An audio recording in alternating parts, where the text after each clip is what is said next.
how do we control what we've automated? Well, we really don't need to control it. The thing is that once it's automated, we can have less and less control and just let it go by itself. So it's really beautiful. So once you know it, just let it be. Speaking words of wisdom, let it be. Let it be. But how do you actually get control of something by let it go? But by letting it go, I mean, doesn't this sound contradictory? It is, but nice song there. I agree with this John Lennon thing that let it be. That means that certain things are so well balanced, so much in harmony with life. So instead of worrying, instead of creating problems, let it be. It's like you have automated them and then only a small, slight, soft touch. I think we were into this previously, like the horse can go by itself. So when you have order in your life, you can let it be.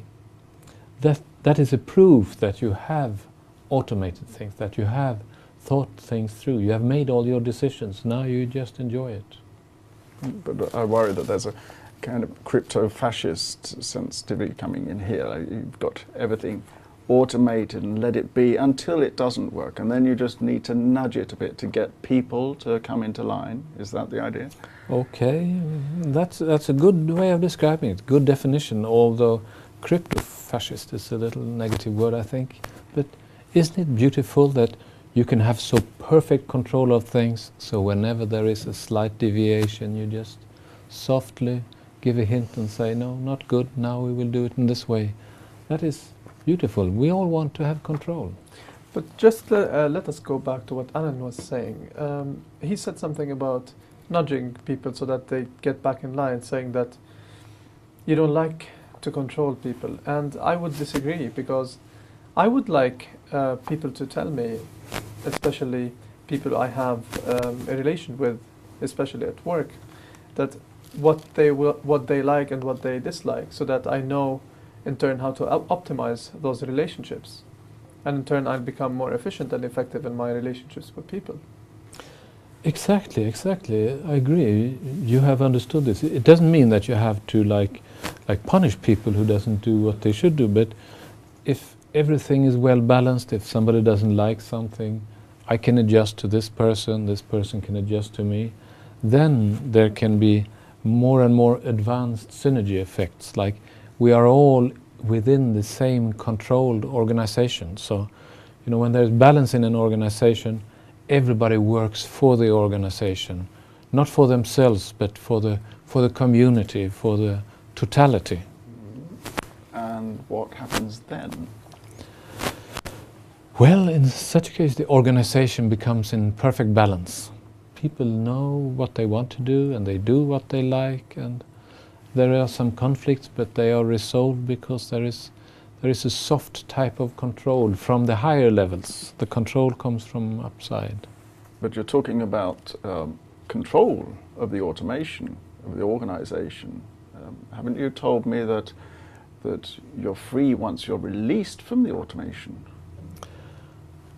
Again, good comment. So it's a slightly paradox. Of course, in an organization, if the managers feel that they have control, then they can delegate. Then they can be released from it. It's the same with you.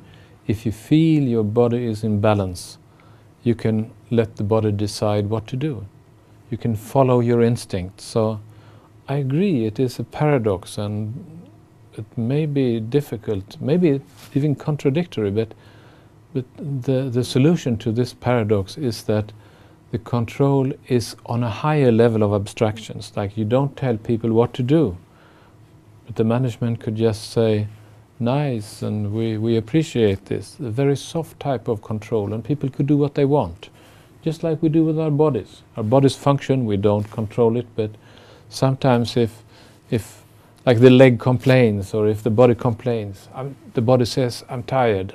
And then my mind says, okay, you are tired, maybe we should rest. It's like I treat my automated levels very softly, gently. I am released from them. They are free. I'm still in control, but I don't control and I'd say, now my body, you have to work more or something. But it's like a synergy effects of coordinating everything, balancing everything, when the control is on higher and higher levels. Does that make sense? Sure, but then in order for an organization to work like that without this deep level of control, you're going to have to trust the people you delegate to run the things. What's the role of trust in an organization? Perfect. I mean, I realize from your comments that you are really in line with my thinking, because trust is agreements on very high level of abstractions. It's like when I let something go, when I let it be, then I can do it because I trust. So it's the same with in organizations, same as it is in friendships. When you have close friends, you trust them. You of course, you let them do what they want to do, and they let you be the one you want to be, because you trust each other. And then when somebody says something foolish, you may react and say, "Oh, I didn't really like that." And then, you know, it's a very, very soft, but there is a control on a higher level, which we can call trust. When there is trust in the organization, the management can let go of all the employees, tell them, do what you want to do. This would be the ideal. This sounds a little all too lovey-dovey for me, just let things go and trust. I mean, after all, in the real world, we really work for money. We're out for earning our bread rather than working for the pat on the back, surely. Well, maybe it sounds too romantic with the examples, but let's take a really hard example, a tough example. Let's say you are the captain and you have an ocean liner. You have a huge ship that you are steering. Nowadays you are steering a ship with just a knob. You almost do not move your hand, and the ocean liner will slowly go and change direction. So a very small movement in your hand change the direction on the ocean liner. So it's the same with the management, like very, very little control can change everything. So you claim I was too romantic, but you know, in human relationships, if man and a woman, if the man says something foolish, that may anger the woman for a long time. I don't know if that was the good. Okay, but I'm interested in more about the relationship aspect between people. Should I let people control me in a sense? Let's take an example. Should I feel like it's okay that my boss controls what I do, or controls me in a general sense? Yes, because if you are in an organization, you have a boss. I mean, we all have to accept it, even if we play this game of living in a democratic society. The boss is the one who decides. The organizations are not democratic, so, and the one on top has to be in control. If they are not in control, the organization falls apart and does not work. It's as simple as that. Okay, but this might not be nice. I don't like anybody to control me. I would like to control myself. Does this mean that the boss can ostensibly treat me as if he owns me? Yes, but analogy would work here, and the boss will treat you as if you were an automated function for him, like you were a machine. So, although this analogy is negative, I mean, to some extent, it's always like that in organizations. Okay, so just to summarize what we all three were saying, just to keep in topic and not to go off topic. So you're trying to say that you can let go of demanding and coercive control once you instill an implicit or an intrinsic level of communication of maybe likes and dislikes. So people get to know what let's say the boss likes and dislikes, and it will become automated again. So you don't have to jump in and change people's attitudes every now and then.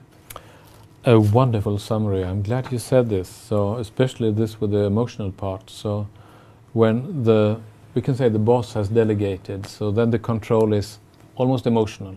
The boss does not go around check details, but the boss feels is it going well or not?